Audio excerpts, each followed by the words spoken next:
Halo, assalamualaikum warahmatullahi wabarakatuh. Apa kabar sosokku semua? Mudah-mudahan selalu sehat, diberi rezeki yang lancar serta berkah.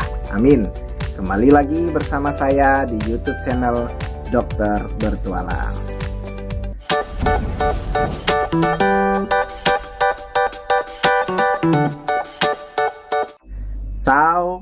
Kali ini saya akan membahas tentang demam. Nah, tapi kita fokuskan demam ini terjadi kepada si kecil atau pada adik kita dan anak kita ya sosokku.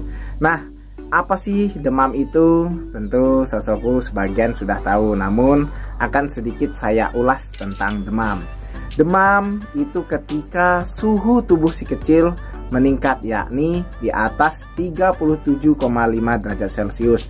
Bisa juga di atas 38 derajat Celcius. Nah, bagaimana mengetahuinya? Memang yang bagusnya itu menggunakan alat tes suhu ya sosokku. Jadi itu lebih akurat.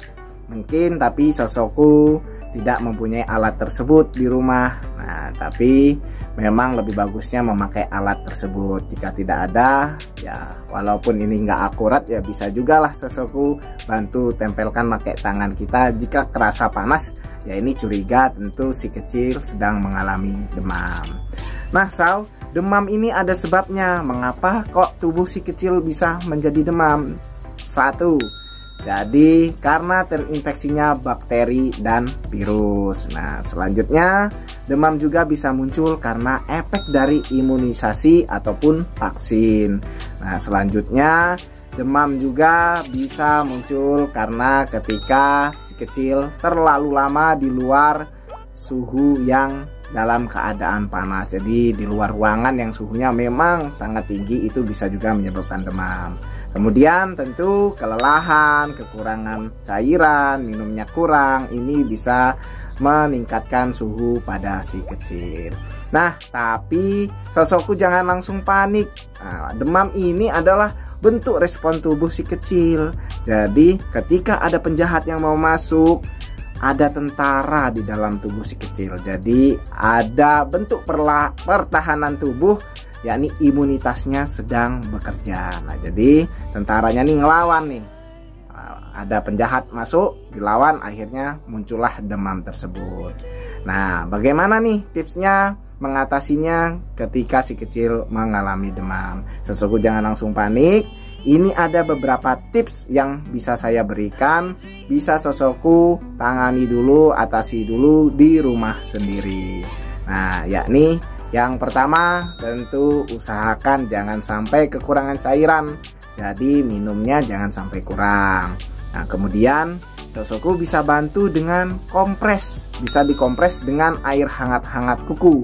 Jangan terlalu panas ya dan juga jangan menggunakan air dingin. Karena dengan air hangat ini nanti di dalam tubuh menganggap bahwa di luar ini suhunya nih hangat. Jadi tentu suhu di dalam tubuh si kecil akan ikut menjadi turun. Nah, selanjutnya sosokku jangan memakaikan selimut yang tebal. Nah, karena ini nih banyak banget nih di kalangan masyarakat bahwa kalau demam ini selimutin aja nih yang tebal-tebal biar keringetan. Justru ini adalah tindakan yang sedikit keliru. Karena ketika kita selimutin yang tebal, justru akan memicu menjadi meningkat dan sangat berisiko untuk terjadi kejang.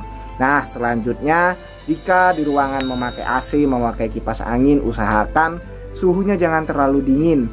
Dan kipas anginnya jangan dikenakan langsung ke tubuh si kecil. Nah, selanjutnya selain tadi pakaian nyaman, suhu dibuat nyaman, tentu istirahat yang cukup, makan yang cukup, dan tadi cairan jangan sampai kurang. Nah, itu tadi beberapa tips dari saya ketika si kecil mengalami demam yang bisa sosok lakukan terlebih dahulu di rumah. Kapan dok dibawa ke dokter? Nah, ini ketika perlu dibawa ke dokter, suhu si kecil semakin tinggi.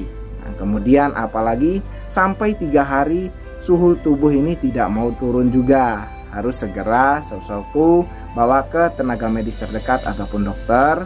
Dan juga apalagi nih jika disertai dengan mual, muntah, muncul ruam merah di sekitar tubuh si kecil, kemudian apalagi terjadi kejang, harus segera saudaraku bawa ke dokter atau tenaga medis terdekat. Nah, demikian tadi penjelasan tentang demam dari saya dan beberapa tips yang bisa saudara lakukan terlebih dahulu di rumah. Mudah-mudahan bermanfaat untuk saudaraku semua. Salam sehat-sehat untuk kita semua. Wassalamualaikum warahmatullahi wabarakatuh.